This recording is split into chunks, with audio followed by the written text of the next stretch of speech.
La crise de prostate du révérend F.F. Boshoff s'est passée en 1953 en Afrique du Sud. Alors qu'il était en train de descendre du train, il va s'écrouler par terre et il va tomber. Il va faire une forte crise de prostate. Mais ce qui est plus surprenant est que pendant que le révérend F.F. Boshoff en Afrique du Sud était en train de faire cette crise, de l'autre côté de l'Amérique, à plusieurs milliers de kilomètres, l'ange du Seigneur va montrer au prophète William Branham le frère F.F. Boshoff en train de faire sa crise des prostates dans cette gare. C'est l'un des miracles à distance les plus extraordinaires du ministère puissant du prophète William Marion Branham. Car la crise des prostates de F.F. Boshoff s'arrêta et il sortit même de l'hôpital 24 heures avant que sa requête n'arrive au prophète William Branham en Amérique. L'ange du Seigneur précéda la requête de F.F. Boshoff 24 heures avant que cela ne puisse arriver en Amérique où était le prophète. Suivez cette histoire.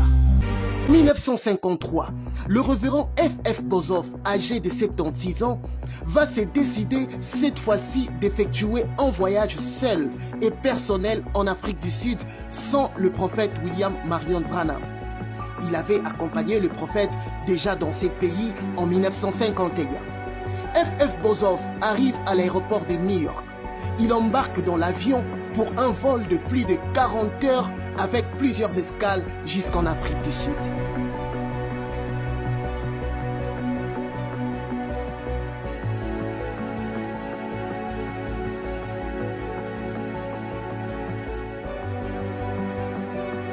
Lorsqu'il atterrit à l'aéroport de Johannesburg, il sera accueilli chaleureusement par d'autres hommes de Dieu. À cet instant, Boshoff ne savait pas que lors de ses voyages, il va connaître une forte crise de prostate qui sera même sur le point de l'emporter. Le révérend Boshoff était entendu dans la ville de Durban où il devait avoir quelques réunions où il allait prêcher et prier pour les malades. Il embarque dans le train, direction ville de Durban. Chemin faisant, tout était normal.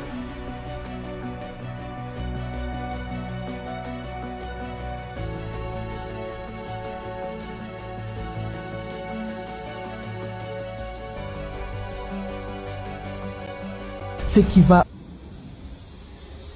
Pendant ces temps, de l'autre côté de l'Amérique, à Jeffersonville, à plusieurs kilomètres de l'Afrique du Sud, ce soir-là, dans sa maison de Evelyn Street, le prophète était en train d'aider son épouse Meda Broy dans la cuisine à faire la vaisselle.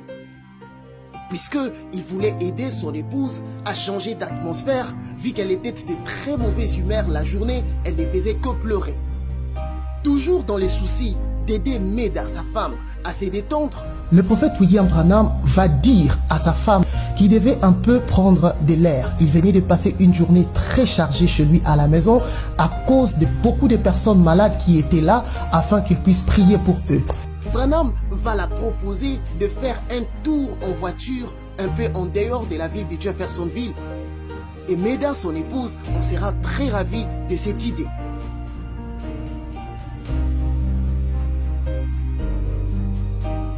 Branham va prendre le volant à bord de sa voiture avec sa femme à côté dans un climat chaleureux et d'ambiance d'un couple ordinaire qui se balade dans la ville. En ces moments-là, le prophète ne savait pas que lors de cette balade en voiture avec son épouse, il va à un certain moment entrer dans une vision au sujet de Boshoff.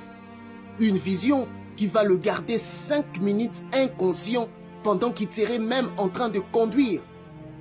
Il va même faire un virage dans cet état d'inconscience sans faire un accident.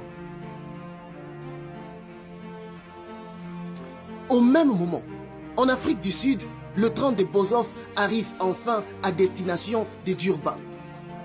Mais lorsque le révérend Boshoff descend du train, il va sentir une malaise. Dans la foulée, il va faire une forte crise de prostate et va s'écrouler. Il sera vite transporté et placé dans l'ambulance, amené d'urgence à l'hôpital.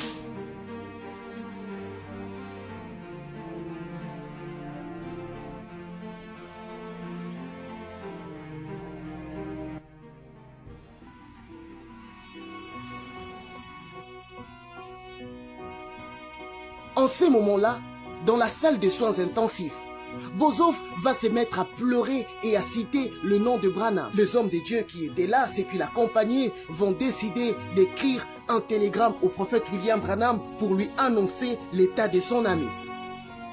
Mais le problème, lorsqu'ils vont écrire leur télégramme au prophète Branham, le télégramme ne pouvait atteindre le prophète Branham qu'après 24 heures. Pendant ces laps de temps, tout pouvait arriver à F.F. Boshoff. Il pouvait mourir, n'importe quoi pouvait arriver pendant le 24 heures que ces télégrammes allaient prendre pour parvenir au prophète William Branham de l'Afrique du Sud jusqu'en Amérique. Pourtant, Boshoff tendait déjà entre la vie et la mort. Il était dans l'urgence. À cet instant, l'ange va prendre les choses en main. Il va précéder le télégramme de la requête de F.F. Boshoff avant que cela n'arrive à destination.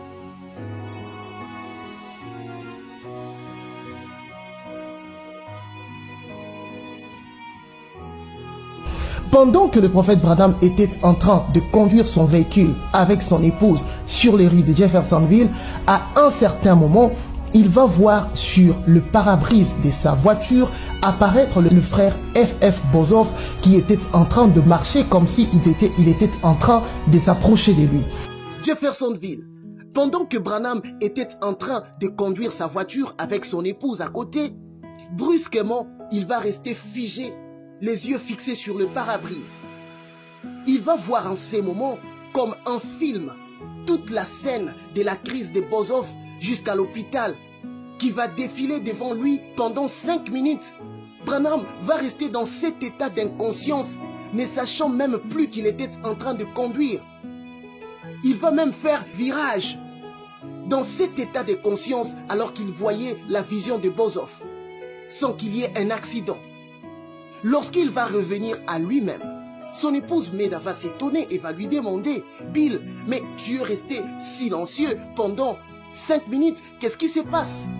Tu ne vas pas quand même me dire que tu as tes visions même dans la voiture ?» Branham va lui dire « Boshoff a un problème en Afrique et on doit s'arrêter pour prier pour lui. » Le prophète va s'arrêter et va prier pour Boshoff. À cette même minute, Boshoff à l'hôpital à Durban, il va se lever de son lit totalement guéri, comme si rien ne lui était arrivé.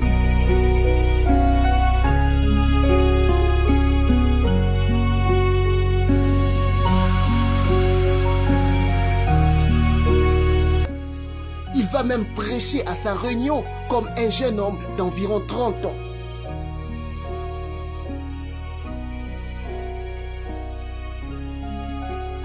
Le lendemain, à Jeffersonville, Branham va recevoir un télégramme de lui venant de l'Afrique du Sud, lui annonçant que F.F. Boshoff est sur le point de mourir d'une crise de prostate. Le prophète va alors demander à la standardiste qui était au téléphone à quelle heure précise ces télégrammes avaient quitté l'Afrique du Sud. La dame au téléphone va lui répondre l'heure à laquelle ces télégrammes avaient quitté l'Afrique du Sud. À cet instant, Branham va se rendre compte. C'était au même moment qu'il avait vu la vision de Boshoff. Le prophète va tout de suite réaliser que l'ange du Seigneur avait précédé le télégramme de la requête de F.F. Boshoff 24 heures avant même son arrivée. Boshoff était complètement guéri. Il s'est levé de son lit. Il a marché dans cette salle d'opération complètement guéri 24 heures avant même que sa requête n'arrive aux États-Unis auprès du prophète, car l'ange du Seigneur avait précédé sa requête. C'est de cette façon que se passa la guérison miraculeuse, la crise de F.F. Boshoff, le compagnon de William Marion.